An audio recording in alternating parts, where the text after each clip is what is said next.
I was on a conference call with the governor this morning, getting updates, and it's interesting. There's going to be additional updates tomorrow and the next day and throughout the weekend. I've seen many organizations, many groups within our community put in an extreme amount of hours to try to work on behalf of other people. The effort that has been placed already, because people care about each other, has been awe-inspiring. So through this, we're all going to get together. Today, we're going to know and understand what the current game plan is, but understand that that could and likely will evolve as the situation progresses and continues to evolve. So with that, we'll share some business practices that we're seeing. Most of you know, within our community, that both banks' lobbies have closed. That's a precautionary step to reduce the amount of people that are in one space. There's very clear guidance that we want to reduce the amount of people in one space to 10 people or less. Because of the extreme contagious nature of this virus, the rapid rate at which it will transmit, trying to keep those groups smaller. Because of that, we've seen several businesses modify behavior. You think about Jeff closing the lobby at Renza. That's a big step that certainly has an impact on our revenue stream. But Jeff has taken that step because he cares about our community and he cares about his employees and wants to see a good outcome. If everybody could just reflect for a few minutes on how they could modify some of their business practices or day-to-day practices to still achieve outcomes that they need to, but by trying to reduce human interaction. Another thing that we have done at our office is utilized video conferencing and phone appointments a lot more. We're trying to leverage technology to try to get to the outcomes that we need to attain without having the human contact face-to-face. There's still a great opportunity for human interaction, much like we're having today, leveraging technology. There's many software applications that can be utilized. I know grandparents have been utilizing FaceTime with grandkids for years and years. Some of those technologies may not be as far out of reach as what you might think. I don't think of myself as a technology expert, but it's been amazing to me how much I've been able to evolve and grow through this process, and even utilizing some of the basic tools that you may have thought of for recreation. There could be definitely business applications that could be utilized to make some of the day-to-day interactions happen in a non-in-person way. Another thing that we've done at our office is we've gone to a split scheduling system. We've basically divided the office into two groups. One group will work for 1 week, the other group will work for the other week. And I think both groups will be working both weeks. It's just one group will be working from home, the other group will be working from the office, from the bank. With technology, there's a high likelihood for an organization like ours to have success working away from the office. For many other businesses, that you may experience various degrees of success implementing a similar strategy. There are new unemployment regulations that have just been passed. There had been an unemployment used to have a week waiting time. That week waiting time has been waived. There's a new program, it's called Short Time Compensation Employers Act. That was approved by the state. That allows for a business that may go 1 week on, 1 week off, on the off weeks, the employees could qualify for unemployment right away. It's my understanding that employers that have employees participate in that program, that will not be reflected in your unemployment premiums that you would pay on a go-forward basis. We'll circle around more information on that. Probably a good time to bring up, we're going to start an email listserv on this topic. If you would like to be added to that email list, please email Deb Eggenberger at deb@gothenburgdelivers.com. Again, that email address, deb@gothenburgdelivers.com. Any information that we get from the state that would apply to any of those potential employer benefit new programs that could be passed along to employers and employees, we'll make sure to get out to that list. In a very similar way, there was a new program released The concept of it has not officially been approved yet. It has passed the governor's desk and is awaiting approval at the federal level. It's an SBA program. The SBA has announced the availability of up to $2 million per business for a business that was directly affected by COVID. The best interest rate you could get on that is 3.75% for up to 30 years. That SBA loan could apply to nonprofits. The rate for nonprofits would be 2.75%. In Gothenburg, we are very, very lucky to have the benefit of 2 locally owned banks. If you can go talk to your bankers about any of these programs, they're going to be up to date on them and be able to give you more detailed information. These aren't in final form yet, they are in draft form, but more information to come, and we'll get that information passed around as it becomes more available. With that, we're going to transition to the school. Dr. Rhodes, if you could share with us a little bit about what we could expect in the coming weeks from an education standpoint. Yeah, thanks, Nate. Can everyone hear me okay? Great, thank you very much. So we've had a slow build up to closure here at Gothenburg Public Schools. Yesterday officially was our closure date, and we've started to mobilize and put several structures into place moving forward for our children, our families, and our community. To give you kind of an update on where we're at with those structures, Joni Jacobson, our food and nutrition director, has put together a program where we will be delivering meals to our school-age children across the community.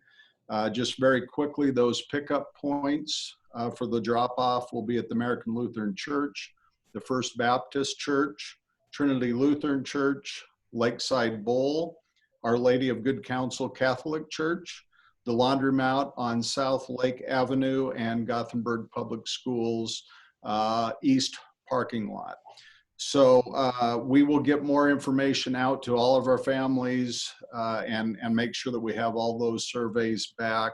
We will begin that Monday, March 23rd.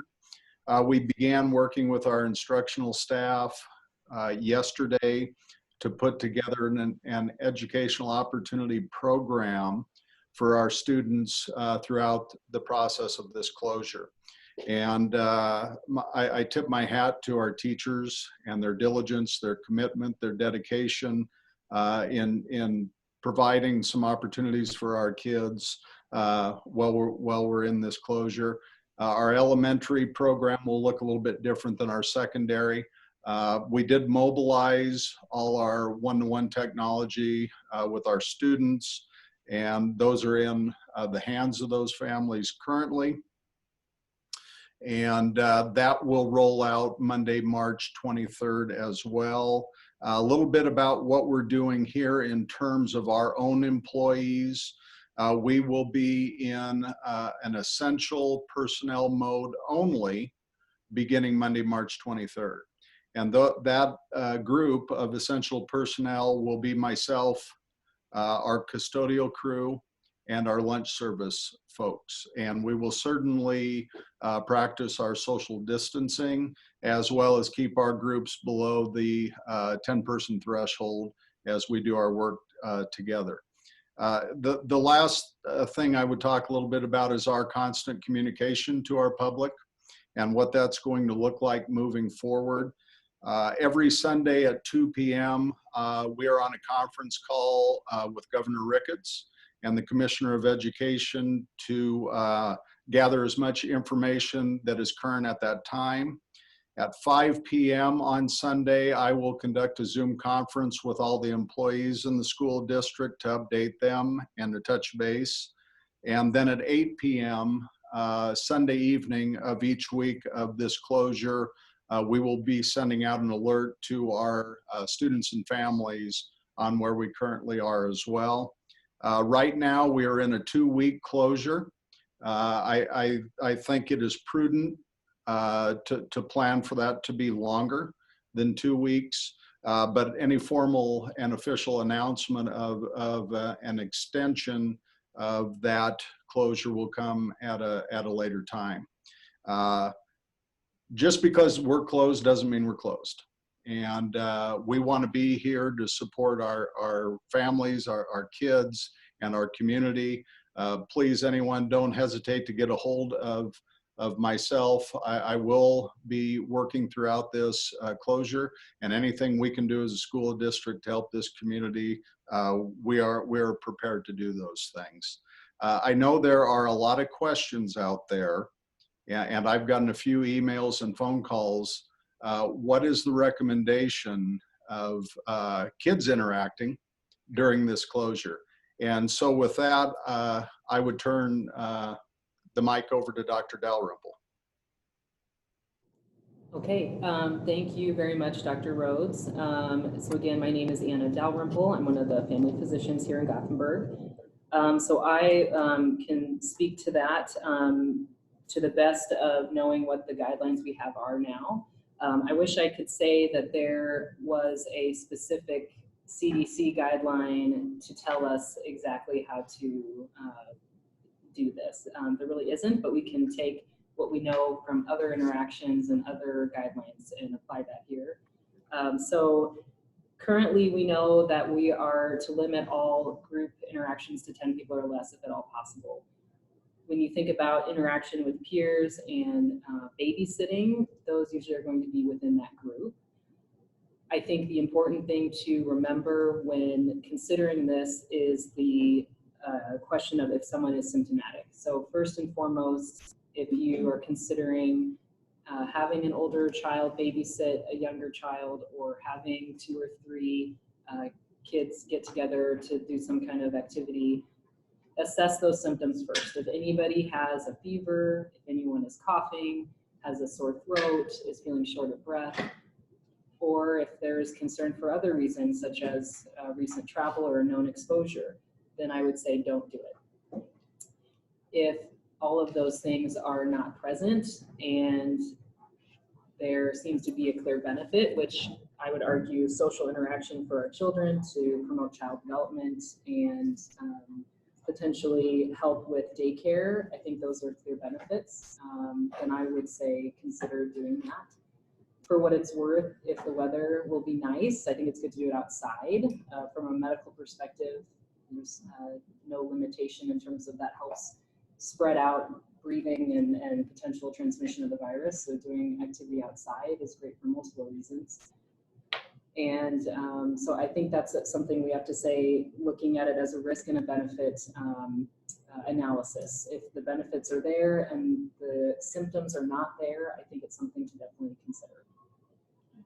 And I think it's hard to have blanket advice. If you have extenuating circumstances with a child that may be providing daycare supervision to another set of children, if they have a loved one that they're going to be interacting in with potentially compromised immune system or any of those high risk factors, it probably doesn't make sense to take that risk. It's really tough in any of these situations to really define clear cookie cutter answers. I think guidance is about the best that anyone from the medical community can have. Before we transition away from the school piece, I wanted to introduce somebody who's on the line with us. Tom Shoemaker is the president of Pinpoint Communications. And as Dr. Rhodes was talking about, a learn from home experience that the students are going to have the opportunity to have. I want to share a little bit about what one of our local businesses has really done to step up to the table. Yeah, thanks, Nate. Just in light of all of the situations that have gone, Pinpoint has announced last week that we're doing free internet for consumers in our areas that have K through 12 or college students at home for the next 60 days. We're also extending our payment terms and will not be disconnecting people for non-payment that are impacted by the virus or indirectly or directly.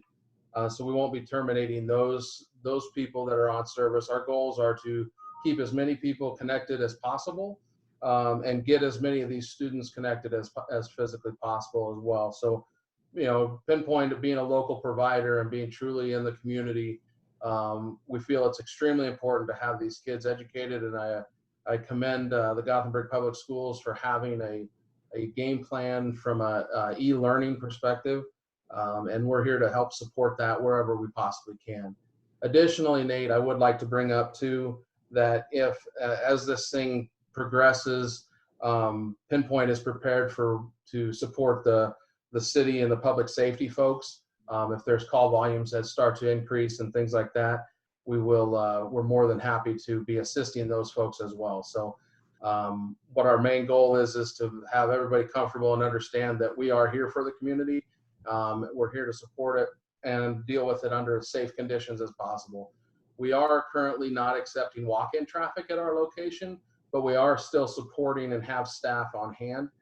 We are doing priority installs for those student internets as well. So we're actively out in the field doing those things, taking extra precautions as we can. So when people call us and maybe we ask some additional questions, such as the potential symptoms maybe you have, we're trying to be safe for everyone. And our guys are taking extra precaution as they are interacting with the general public. So we're here for the community. We're here to support your connection needs, and we look forward to kind of all getting through this together. So.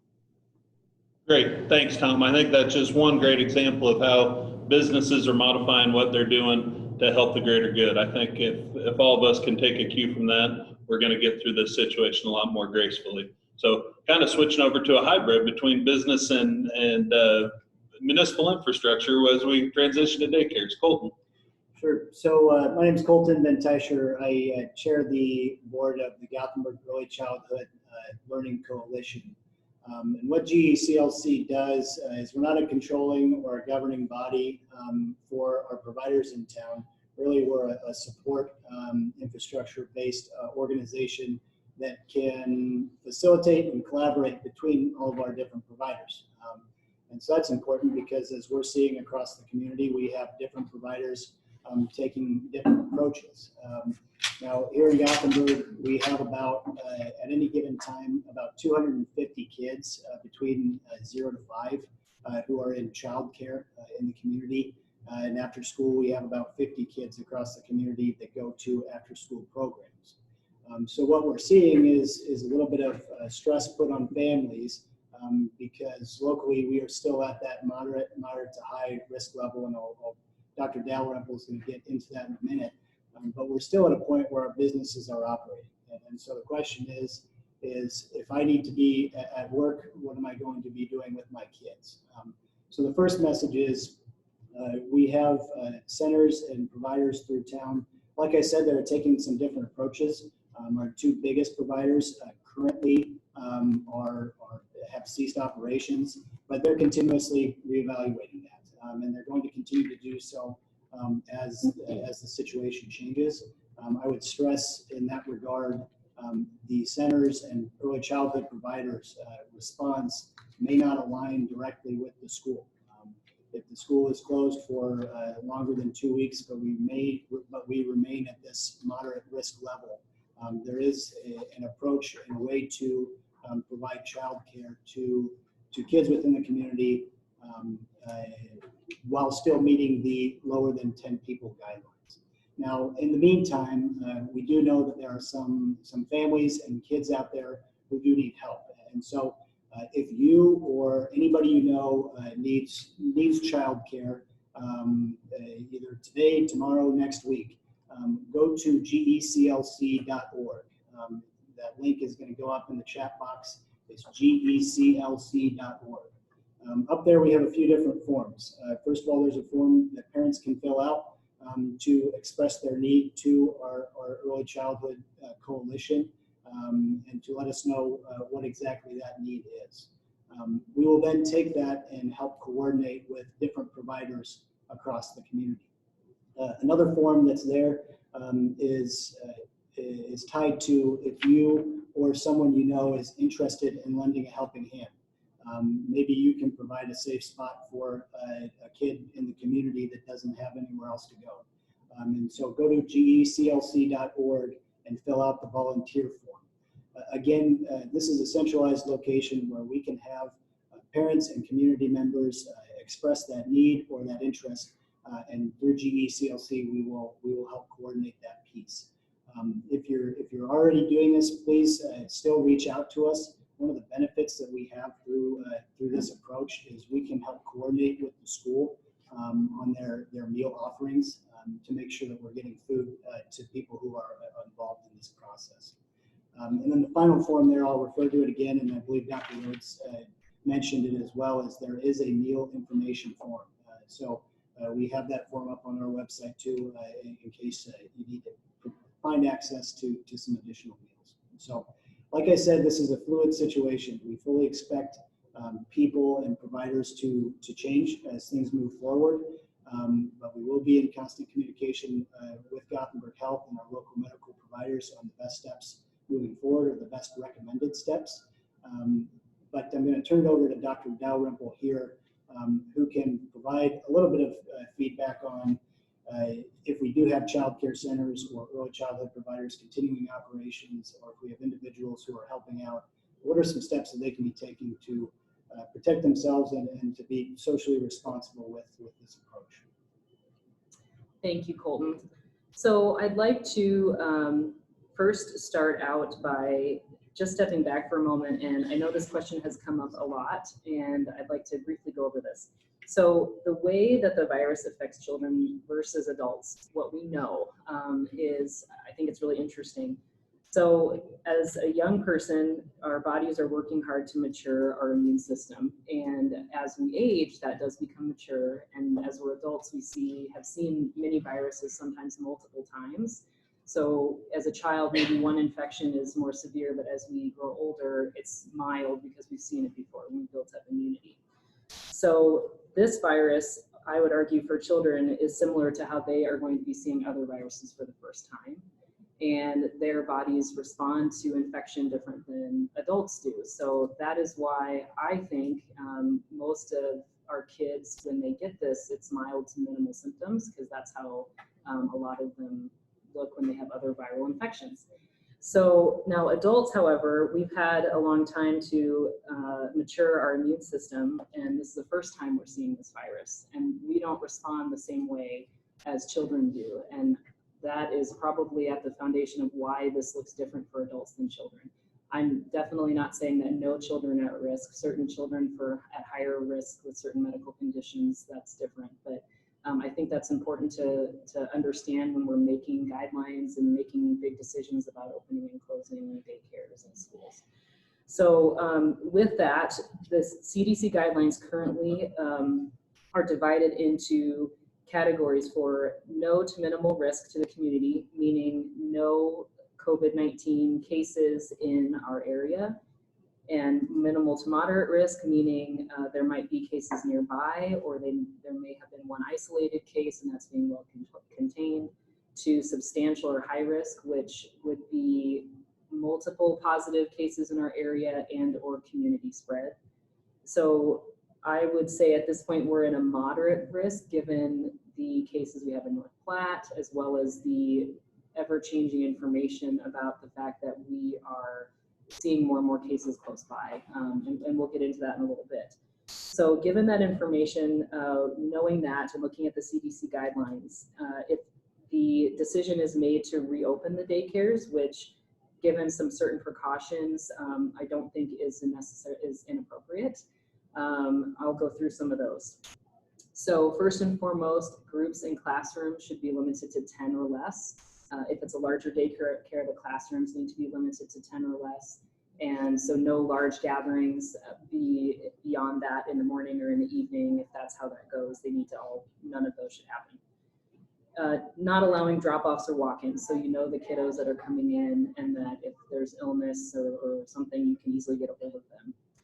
Another step that would be prudent would be doing temperature checks at the door with children. So if there's a fever over 100.4, they are not getting exposed to any other children while they're waiting for a parent or caregiver to come pick them up. They immediately go back with the parent and go home. With that, It's hard to say no symptoms in a daycare. I think we all know that little kids have runny noses and a mild cough just about the entire winter. So, and unfortunately these symptoms, like we just talked about, are very, very similar. So we kind of go by some of those guidelines anyway. A temperature, like we had talked about, considering checking that at the door. I would say some clear minimal drainage. I don't think that's necessarily a reason to send them home, but if there's a new or productive or worsening cough, I think that's a reason to send them home. And if people are unsure, then that's why we're here too. We can evaluate kids and decide what needs to happen. Again, going by all of those guidelines that we know are a concern for the virus. And we'll go through those in more detail in a little bit as well. Other things to consider would be relocating any high-risk staff. So if there's somebody who is older, who has certain conditions like heart disease, lung disease, or immunocompromised, thinking about how to incorporate them in a different way where they're not directly exposed to kids. The other thing would be increased cleaning measures, multiple times a day, using household cleaners to clean high traffic areas, and just really focusing on those everyday precautions like washing hands. We should be doing that anyway, but really making that a big part of the day. So again, these are all things that I think these are individual decisions. I'm happy to help if people have questions about that, but those would be recommendations if the daycares choose to reopen. And the guidelines at this point are saying that would be something that's not unreasonable. Assuming we don't elevate to a higher risk, we might need to readdress this even tomorrow. So, Great. Great. A question, Anna, that I've received from several in the business community. When do we ask a staff member, a coworker, to work from home? When do we send them home? Can you give some of us as employers, those of us with coworkers, some guidance there? yeah. So, and you mean in terms of symptoms? Right? Yeah. Okay. So, so symptoms. So, if you're concerned about somebody having symptoms, previously there was a lot of emphasis on have you been exposed to somebody, meaning they had a positive COVID-19 lab test that was confirmed, or have you been in a known high-risk area, which at the time was a few states and international travel. That is quickly becoming less relevant because of how widespread this is becoming. So I think at this point, I would say focus on symptoms. So fever over 100.4, and this is where I can get into some of the recommendations for businesses. Checking temperatures at work daily is not unreasonable. So any fever over 100.4 would be a reason to go home. Cough, shortness of breath, or a sore throat. At this point, I think to be safe and to mitigate the spread, if any of those, not all, but any of those are present, I would recommend going home and practicing self-quarantine. Great, thank you. We've talked some about different behaviors that are appropriate as this continues to evolve. Some of the steps that we took within our office, I think a week ago, felt like we were maybe overreacting. And as there's now become apparent that we have cases in North Platte, confirmed cases on either side of us, I think the steps we've taken have been completely appropriate, and I'm very proud we've taken those steps. Can you just speak to at what level we're at right now, or where businesses at or may be, and where they should be headed? Sure. So again, going through those phases, I would argue we are in that moderate risk category right now, given the local cases in North Platte. And if that's okay, I'll just give that update where we're at. Does that sound okay? That'd be great. Okay, so currently, as of last night and the last I heard this morning, there's 27 positive cases in Nebraska. Mostly they're in Douglas County. We also have confirmed cases in Sarpy, Knox, Adams, and now Lincoln counties. There is confirmed community spread in Omaha, which I think is important to highlight. Again, that means that people are contracting the virus by going to the store and not having any known contacts with somebody who had the virus or any known travel to a high-risk area. So again, there's community spread in Omaha. Just to the west of us, Colorado has 216 cases, and below Kansas has 21.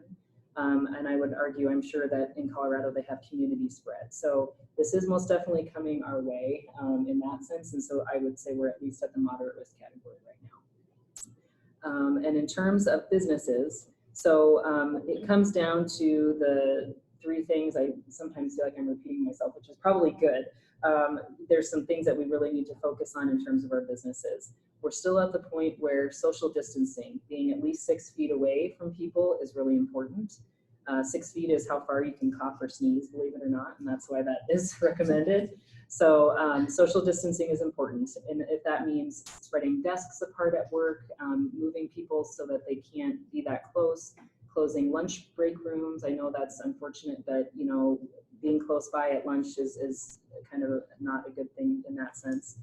So social distancing, self-monitoring, having everybody actively really being honest with themselves. We're all really good at trying to go to work and avoid, you know, staying home for many reasons. We are hard workers, or we of course need to go to work for financial reasons. But if being honest with yourself, if you start getting any of those symptoms, cough, shortness of breath, fever, or sore throat, being very proactive and staying home and saying, I need to be careful with this.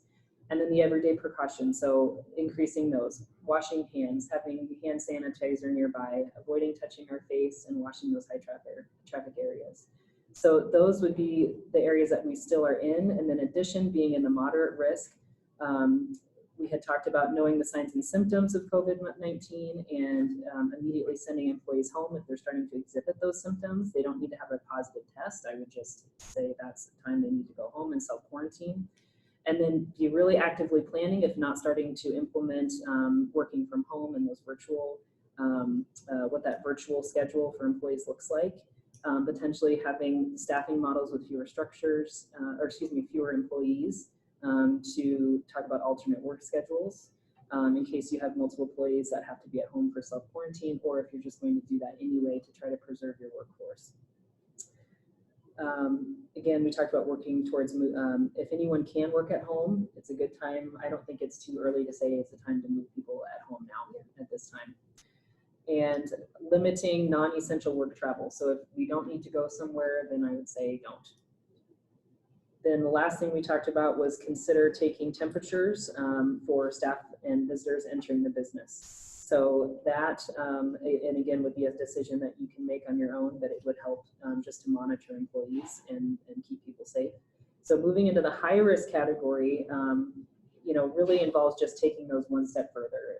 Talks about completely moving to a virtual workplace or consider closing if that's not possible, and canceling all non-essential groups, business, travel, etc. Yeah, and so just as my education has expanded on this topic, everything Anna has just said makes a ton of sense. When that information was new to me, the social distancing felt strange. In fact, I had some clients yesterday I was working with, and they were old school and they're tough. And they said, well, gosh, when our kids were little and they had the chicken pox, or, you know, we found other kids that didn't have the chicken pox and we put them together. That's right. Not this bug. Yeah. Right, yeah, let's maybe not do that. Yeah, and I really am proud of the can-do attitude that we have, especially as Nebraskans here and Midwesterners. We're tough and we get through things and we think we're bulletproof. This one definitely is a little bit different. Some of those can-do, strong-headed approaches that I think in some ways many of us are proud to have those attributes. We need to set that aside and think other people and make better choices for the greater good. It's our most vulnerable members of the community that we're really working to protect. Mm-hmm. So good. Anything else from a medical perspective? Oh, let's see. Let me make sure I went through everything. I agree with that. Just to briefly touch on that, and we had talked about how the immunity works in a child versus an adult. That's why we're doing this so much, is our older population and those at higher risk. We need to try to protect them, and then also try to avoid too many people getting sick at once. I'm sure everyone's seen this flatten the curve mantra, and I think it's a good one. So we don't need everybody getting sick at once and needing hospitalization here in Gothenburg. That would overwhelm our resources. So that's where all of these guidelines are coming from. And at this point, knowing that the virus is working its way towards us, and knowing that, we need to just really think about risk mitigation, which is what all this is about. Absolutely. Well, thank you, Anna. We do have Matt Williams with us, our state representative.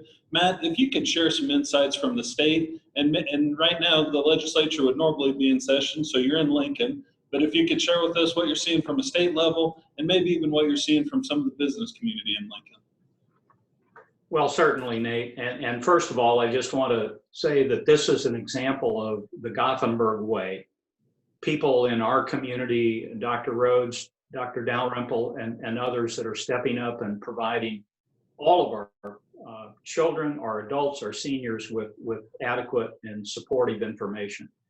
We've had the chance in the legislature to be briefed beginning almost a month ago on different things, in particular through things from UNMC, the scientists there and the medical professionals there. There's no question about how scary this thing is based on these statistics that are built out of China. If we are to do nothing about mitigation, the potential results would be devastating in our state, in our communities, and in the world. And that's why it's been so important to follow the rules, so to speak, and to flatten the curve, as Dr. Dalrymple said. That has been the mantra around here. The legislature is in temporary recess right now. We have not met this week, even though we have 20 days left in the session and have a lot of important work to do. Most of the focus, I think, thus far has been on people and the aspect of health, and I think that is critical that we do that we reduce the social and community spread that has been talked about. But there's also the aspect of the economic impact that is certainly going to follow the health issues that happen here. Here in Lincoln, and I think we're seeing it certainly in Gothenburg too, but in Lincoln, restaurants, bars, gatherings are closed. Many of the retail businesses in the malls have now closed their front doors. That not only has an immediate effect on the business revenue, but it has a substantial effect on the employees of those businesses. That's why I've been impressed with the state of Nebraska, along with others. The Department of Labor has, as Nate stated earlier, significantly changed the rules and regulations as far as applying for unemployment compensation. They have waived the 1-week waiting period. They have also waived the looking for work and appropriate requirement there. And also the short-term compensation program that they have rolled out, STC as they are calling it, allows workman's, or not workman's comp, but unemployment insurance to plug in for somebody that has all of a sudden gone from full-time employment to reduced hours. And I think we will see a lot of that across the state, and certainly probably in Gothenburg also. So you can apply through the Department of Labor for those things. Also, SBA is coming out with their emergency loans. That should be approved and up and running within the next week or two. And those are loans that can supplement a business for the cost that they are withstanding because of the downturn in business due to the coronavirus. So there's lots of things going on, lots of briefings. I think we're all inundated with that. What I would tell us all is that our actions and what we do both personally and professionally can and will make a difference. People will have to be thinking about adjusting their business models, thinking outside the box. How do we make this work?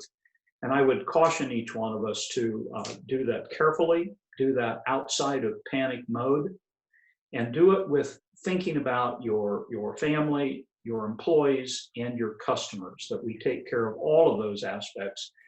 This, we are hoping, will be a short-term situation, meaning weeks rather than months, but we don't know that. So we just have to stay tuned and do the best we can. But I am so proud of of what Gothenburg is doing by stepping up and addressing these issues and being the role model. And each one of us has the opportunity to step up right now and be the role models and show that we can follow these rules. We can stay home. We can keep our kids at home. We can limit that travel that Dr. Dalrymple talked about. So, Nate, I'm just proud of our community. Thanks, Matt. We're lucky to be a part of it. Appreciate it. Appreciate all the work you're doing for us in Lincoln. So with that, I believe Dr. Dalrymple has a few more thoughts and insights from a healthcare perspective. Thank you. So I'm going to answer a couple of questions that we've gotten and go through a couple of other things. So first, I'd like to give an update regarding how Gothenburg Health is preparing for this pandemic and how we're making sure that we're still serving the community. So again, I talked about this on Tuesday, but I feel that we are a distinct entity in terms of we are going to be operating no matter what to try to keep everybody safe and healthy. So just so you're aware, we have implemented new triage guidelines at the front door and have segregated different parts of the clinic so that we have well and sick visits, areas, for visits to further protect those that are coming in for necessary well visits versus those that are sick. And we also have dedicated areas in our emergency room for patients that we have concern may have COVID-19 to further, again, minimize the spread of the illness. Again, so that goes back to if you ever have questions, you can call us on the telephone triage. We are actively monitoring our supplies as well and utilizing those as appropriate. I know there's a lot of talk about personal protective equipment, so we're making sure we're looking at that. And I know a big question that I've gotten and I know is out there is testing and who's going to be tested. And so there is no question that nationally there is a big shortage of ability to test, whether it's the swabs or the reagents or even just the manpower to test in the labs. And I wish I could fix that, but it's something that I think is still being worked out. So what we do have, thankfully, is good guidelines from the Department of Health here in Nebraska that is recommending to us who to test. And so we have, I'm not necessarily going to go through all of that, but we have a way to triage patients to know who we need to be testing. So if you're unsure whether it's based on your symptoms or an exposure, then you can always call us and we can help triage that to know who needs to be tested. So with that, another question that has come up a lot is what do we do if we've been traveling? And this is something that was updated approximately 2 hours ago. So I'll do my best to synthesize what I understand has changed. So the main difference is that we are assuming that the virus is more prevalent now than what we assumed, instead of asking somebody, have you been to a high-risk area? Essentially, we are assuming that any travel, both international and domestic, is considered higher or heightened risk.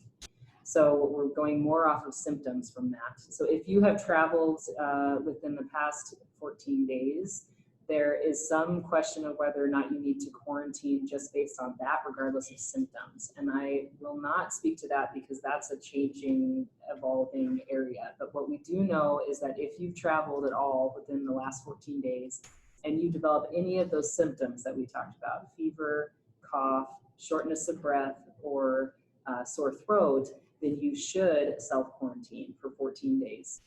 If you have concern about your health, then call us and we can talk about other, if you need more care or to be tested. Regardless of symptoms, at the minimum, you should continue to practice strict social distancing and self-monitoring for any of those symptoms. The next question I'd like to address is, I had a good question from somebody who works in our community and who has to go into people's homes for their job, to work in their basements and to do that sort of work. And the question is, how do we protect ourselves in that situation? I think that the first thing I would do is if you're going to be going out in the community, if it's possible on the phone, to ask them if anyone in their home has any of these respiratory symptoms or has been diagnosed with COVID-19. And you can assess that risk. If they say yes, I would stress not going. And if they say no, then I would probably ask again at the door. And again, just assessing your risk for going into that type of environment. I can't speak necessarily to availability of supplies. If you have those supplies available to you, given the nature of your job, I don't think that's unreasonable to consider using those. So the last thing I'd like to say is when we talk about contact with those who have the virus, I think it's reasonable to remember what that means. So being close to somebody within 6 feet and for more than 10 minutes is generally how the CDC defines that. So if you're trying to decide, well, I walked by somebody at Walmart who might have had the virus, does that count as close contact? No, it does not. But knowing if you're within 6 feet of somebody for more than 10 minutes, or if somebody that you know is exposed coughed on you or sneezed on you, that unfortunately also does count as close contact. So those are some questions I've gotten, and I hope that's helpful. Yeah, that's great. Thank you. Colton, some thoughts, additional thoughts on early childhood? Sure, we had a couple questions come through on early childhood, so I just want to make sure we follow up on them.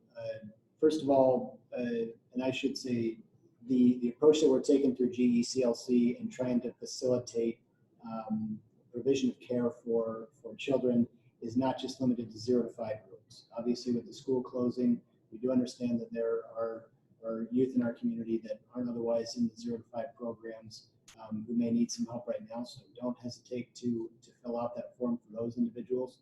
And then from the perspective of, hey, we have some healthy high school kids, or we have college students returning, they'd be willing to lend a helping hand.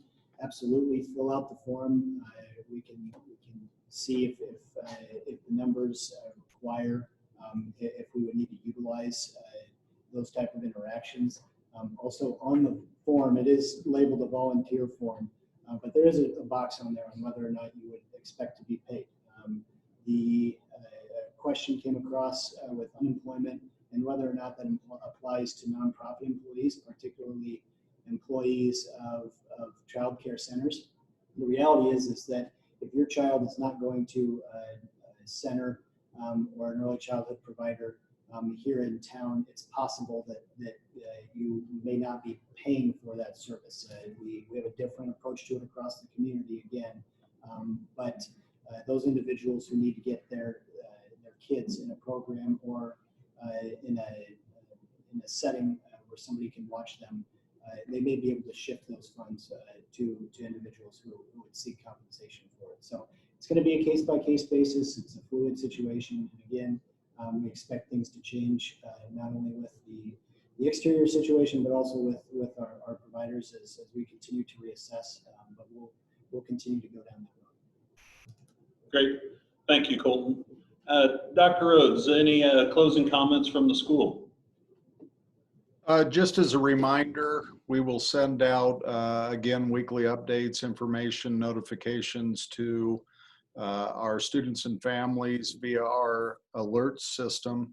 The other thing that we do on our website is we are putting all those updates up when we send those out. So for those of you that don't have children in the school and you would not be a part of that alert, you can find those on our website. I've put my email address in the chat as well as the school website address. Please access those.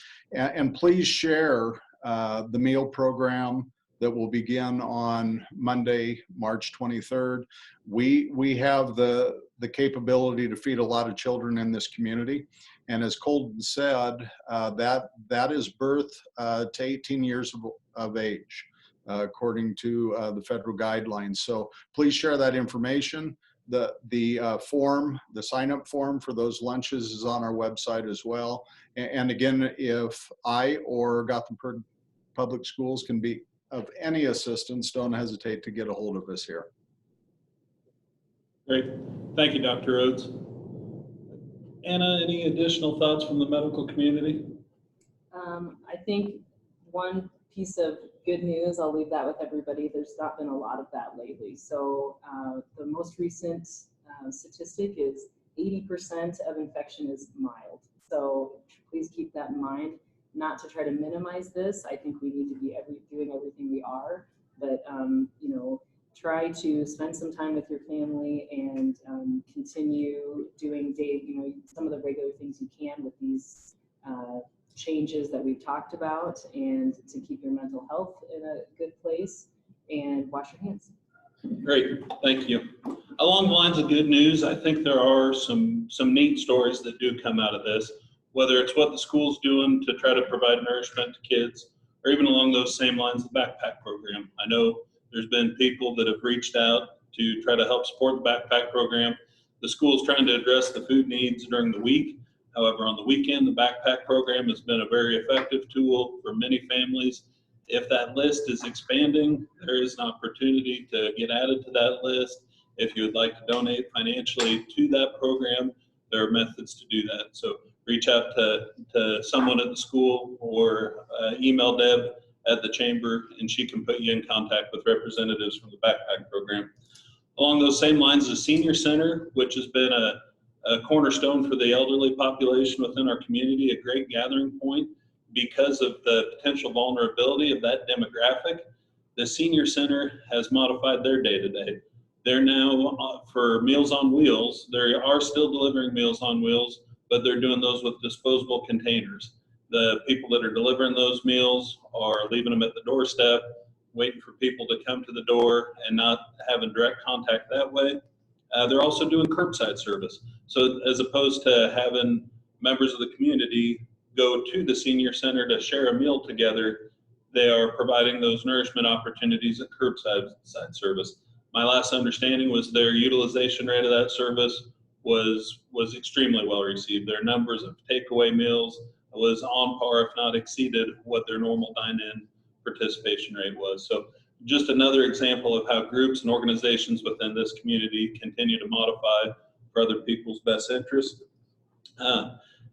Was going to start with this, but I think it's okay to kind of get close to a wrap up with it. We will never know if we've over prepared for this, for what we're going through. There's no way we will know, but we will know very quickly if we have under prepared. Please continue to take the steps to protect yourselves, to protect your family, and to protect the community. This is important, and it is within all of us to make a difference. As a reminder, if you would like to get the updates associated with this topic, please email Deb at the chamber. Her email is listed in the comment section on the Zoom meeting, deb@gothenburgdelivers.com. Please email to her and get on that list. Another thing that I would ask you as a participant on this meeting, you have taken the time to educate yourself, and I commend you for that, and I thank you for doing so. My ask would be that you take time to educate others on this topic. For many reasons, there may have been people that didn't have the ability to participate today. Please take some of what you have learned today and pass that information along to other people. That's critically important. Education equals empowerment. Another reminder to businesses, please track any paid absences that you may have associated with COVID-19. There's undetermined legislation at this point in time, but there could be an opportunity for you to have some reimbursement associated with any absences, business absences associated with that. With that, anything more from this group? Okay. Well, I do want to thank again the hospital for hosting us and for the pertinent information, the school system for your leadership within the community, the daycares, and our business community. We're lucky to be in Gothenburg. Appreciate it. Make sure you get on that email update list. Thank you, everybody.